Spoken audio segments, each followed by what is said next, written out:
तो पिछले पार्ट में हमने देखा था कि सभी लोग एक जायंट स्नेक से डरकर जंगल की तरफ भाग रहे थे, जिस दौरान वह एक दूसरे से अलग हो जाते हैं। पर इस चीज की वजह से जाओ फेंग की मुलाकात लू से होती है। हालांकि वह दोनों तब एक दूसरे पर हमला कर रहे थे, पर जब वह एक दूसरे की शक्ल देखते हैं तो एक दूसरे को पहचान जाते हैं और अपने अटैक रोक लेते हैं, जिसके बाद जाओ फेंग वहां से भाग गया था और यहाँ लू खुद को समझा रही थी कि अब जाओ फेंग उसका दुश्मन है, इसलिए अगर वह उसके सामने आता है तो उसे जाओ फेंग से फाइट करनी होगी। साथ ही पिछले पार्ट के आखिर में हमने देखा था कि कुछ फिश टाइप मॉन्स्टर्स भी यहाँ पर आए हुए हैं, जिनके बारे में अभी तक किसी को नहीं पता है। तो अब इस पार्ट की शुरुआत में हम देखते हैं कि ज्योतिष और यूए वेस्टर्न स्वैम्प से बहुत दूर आ चुके थे। यहाँ पर आने के बाद अभी यूए आसपास की सीनरीज को देखते हुए कह रही थी कि वेस्टर्न स्वैम्प कितनी खतरनाक जगह है, जबकि ये कितनी अच्छी जगह है। अभी वो अपने हाथ में एक फूल रखे हुए थे, लेकिन इस पर ज्योतिष कहते हैं कि तुम्हें ये फूल इतना अच्छा क्यों लग रहा है, ये सोने का थोड़ी है। पर अब यूए उनसे कहने लगती है कि आप सच में बहुत लालची हो,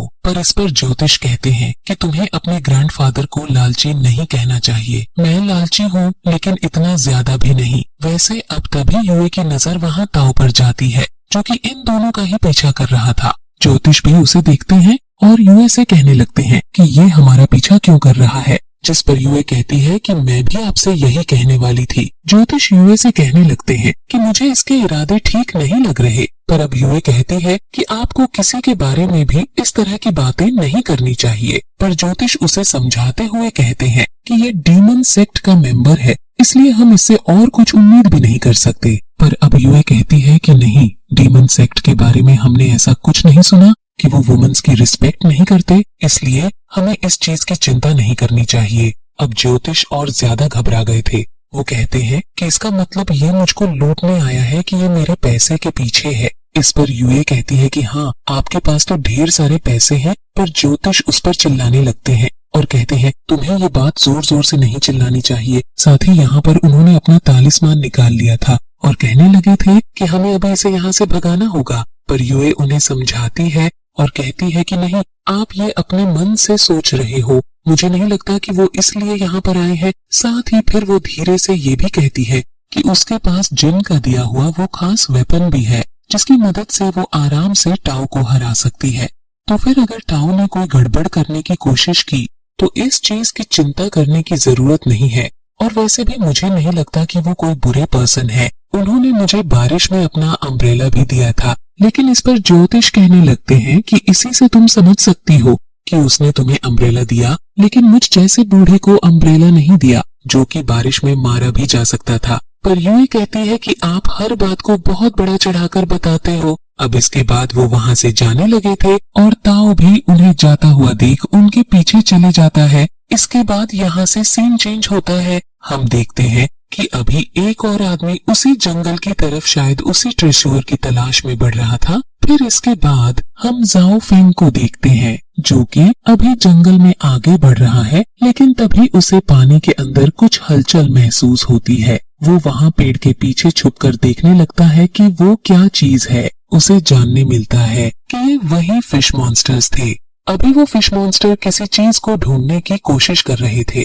जाओ फेंग को लगता है कि शायद उन्होंने उसके ब्लड की स्मेल ले ली है, जिस वजह से वो उसे ही ढूंढ रहे हैं। वो छुप जाता है, लेकिन अब जब एक फिश मॉन्स्टर उसे ढूंढते हुए इस तरफ आ रहा था तो वो हमला करने के लिए भी तैयार था। लेकिन इतने में उनका लीडर वहां से आवाज लगाता है, जिसके बाद सारे फिश मॉन्स्टर उसी तरफ भाग जाते हैं। वो लीडर उनसे उनकी ही लैंग्वेज में कुछ बात करता है, जिसके बाद वो फिर से पानी में चले गए थे और अलग अलग डायरेक्शन में बट गए थे।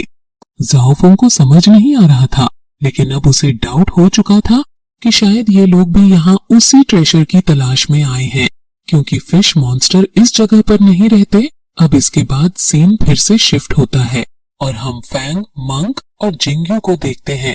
वो तीनों रात बिताने के लिए अभी एक जगह पर आग लगाकर बैठे हुए थे, लेकिन इस चीज से बहुत सारे पॉइजनस इंसेक्ट्स उनके करीब आ रहे थे। पर तभी वो मंक एक बैरियर क्रिएट करता है, जिसके अंदर उसकी स्पिरिचुअल पावर थी, जिसकी वजह से जो भी इंसेक्ट्स वहां आगे बढ़ रहा था वो जल जा रहा था। फांग कहता है कि तुम्हारी पावर तो सच में कमाल की है, अब हमें रात भर चिंता करने की जरूरत नहीं। वैसे फांग उन दोनों से ये भी कहता है कि तुम दोनों को सो जाना चाहिए, लेकिन मंक कहता है कि नहीं, वो नहीं सो सकता, वरना ये बैरियर हट जाएगा। पर वो जिंगयू से कह रहा था कि अगर वो चाहे तो वो सो सकता है। जिंगयू कहता है कि वो भी नहीं सो सकता, क्योंकि पिछले 10 साल से वो नहीं सोया है, क्योंकि वो जब भी अपनी आंखें बंद करता है तो उसे अपने विलेज के लोग दिखाई देते हैं और साथ ही उसे जाओ फेंग भी दिखाई देता है। ये चीज सुनकर मॉन्ग कहता है कि क्या तुम अभी भी जाओ फेंग के बारे में सोचते हो? वो तो गोस्ट सेक्ट ज्वाइन कर चुका है और अब वो वहाँ की हाई पोस्ट पर भी आ गया है। आज नहीं तो कल उसे वहाँ का लीडर बनना है। तुम तो ये बात जानते ही होंगे कि उसने कितने लोगों की जान ली है। क्या तुम अभी भी उसके बारे में अच्छा सोचते हो? जिस पर जिंगयू कहता है कि वो उसका भाई है। उसके हिसाब से जाओ फेंग सिर्फ डीमंस के बहकावे में आ गया है, जिस वजह से वो उनका साथ दे रहा है।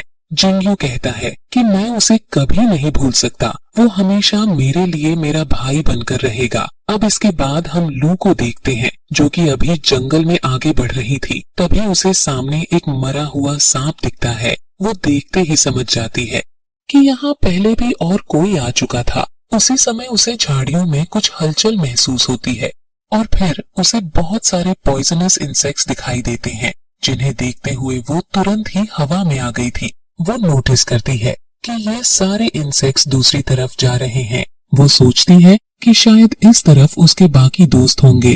तभी ये इंसेक्ट्स ब्लड की स्मेल को महसूस करते हुए उस डायरेक्शन में बढ़ रहे हैं, इसलिए अब वो सीधे ही उस डायरेक्शन में बढ़ने लगी थी। दूसरी तरफ हम वहाँ शाओ और ली की वाइफ को देखते हैं। वो दोनों भी अभी जब आगे बढ़ रहे थे तभी उन्हें कुछ आवाज सुनाई देती है और उसी दौरान शाओ को आसमान में एक एनर्जी महसूस होती है, जो कि टियनयिन टेम्पल के मंक्स की थी।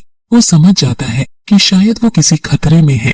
इस वजह से जिस तरफ से वो एनर्जी आ रही थी वो दोनों उसी डायरेक्शन में बढ़ने लगे थे। इसके बाद हम वहाँ वापस से जिंगयू, फांग और मंक के पास आते हैं।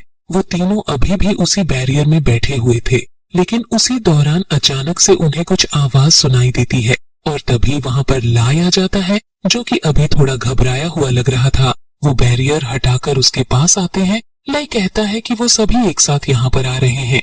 इन्हें कुछ समझ नहीं आ रहा था, लेकिन इतने में ही बहुत सारे पॉइजनस इंसेक्ट्स चारों तरफ से इनकी तरफ बढ़ने लगते हैं, जिन्हें देखते हुए मंक ने तुरंत ही फिर से अपना बैरियर क्रिएट कर लिया था। वो सभी इंसेक्ट्स मारे तो जा रहे थे, लेकिन वो गिनती में बहुत ज्यादा थे, जिस वजह से वो रुक ही नहीं रहे थे। ये लोग समझ गए थे कि ये काम किसी डीमन का है, जो कि इन इंसेक्ट्स कंट्रोल कर रहा है। तभी ली कहता है कि मुझे माफ करना, पहले ये मुझ पर हमला कर रहे थे, लेकिन मैं यहाँ पर आ गया, जिस वजह से अब तुम लोग भी प्रॉब्लम में फंस चुके हो।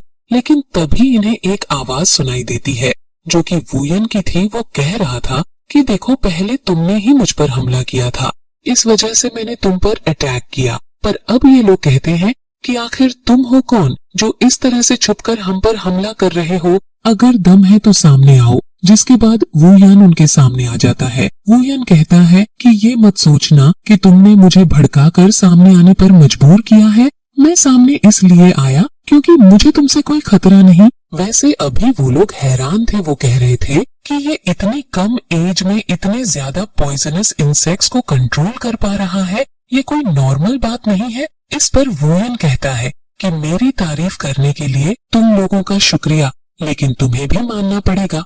तुम भी एक बैरियर की मदद से खुद को बहुत देर से बचाए हुए हो, लेकिन मैं भी देखता हूँ कि मेरे इंसेक्ट्स को तुम कितनी देर तक रोक पाते हो। लेकिन अगर तुम मुझे परमिशन दो तो मैं यहाँ से चला जाऊं, क्योंकि अब मेरा यहाँ पर कोई काम नहीं है।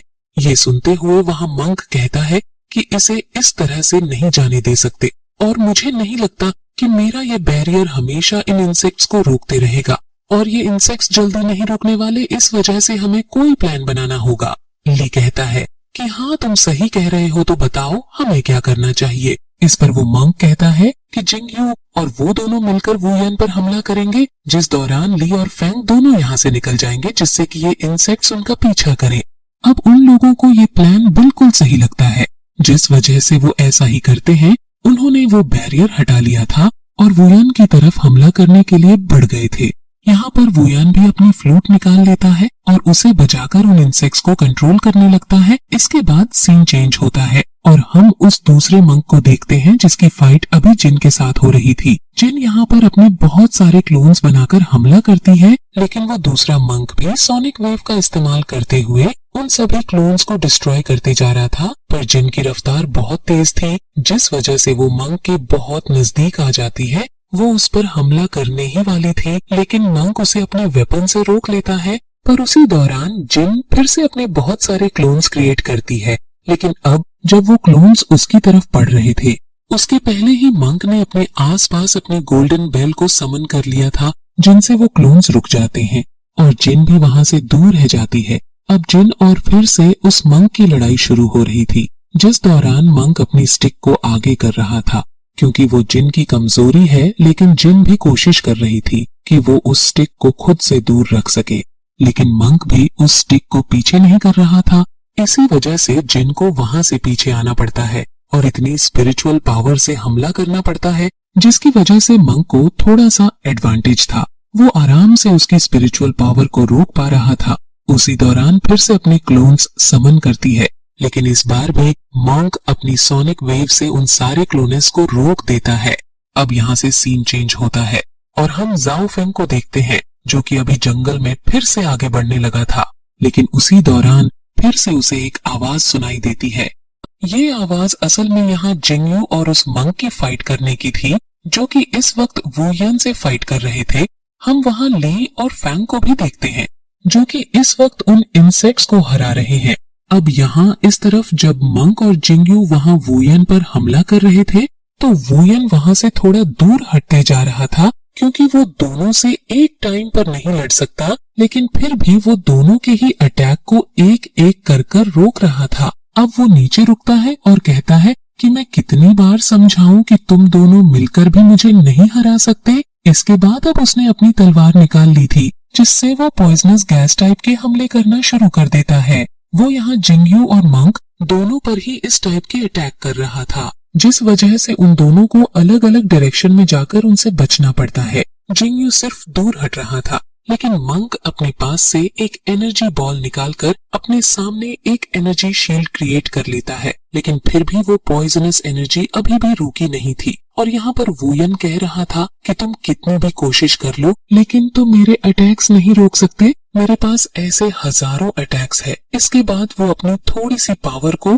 और एनर्जी को बढ़ा देता है, जिसकी वजह से वहाँ पर पॉइजनस गैस भी और ज्यादा बढ़ गई थी। हम देखते हैं कि अब यहाँ मंक फिर से अपने आसपास वही बैरियर बना लेता है, जिसके लिए पहले उसे जमीन पर आना पड़ता है। हम देखते हैं कि इससे वो पॉइजनस गैस उसके पास नहीं जा पा रही थी। दूसरी तरफ जिंगयू को भी अब गुस्सा आ गया था। वो अपनी तलवार को निकालते हुए थंडर ड्रैगन टेक्निक का इस्तेमाल करता है, जिसकी वजह से वो पॉइजनस गैस अपने आप ही वहाँ से दूर हट गई थी, जो देखकर वुयान भी हैरान था। अब जिंगयू यहाँ अपनी उस थंडर एनर्जी की मदद से वो उस पॉइजनस गैस को खत्म करता है और फिर थंडर ड्रैगन से वहाँ वुयान पर हमला कर देता है। लेकिन वुयान ने अपने सामने शील्ड क्रिएट कर ली थी, पर फिर भी वो वहाँ से थोड़ा दूर फेंका गया था। इस तरफ फैंग और ली दोनों ही एक फॉर्मेशन क्रिएट कर उसके आसपास आग लगा देते हैं। उस फॉर्मेशन के अंदर अभी वो सारे पॉइजनस इंसेक्ट्स कैद थे,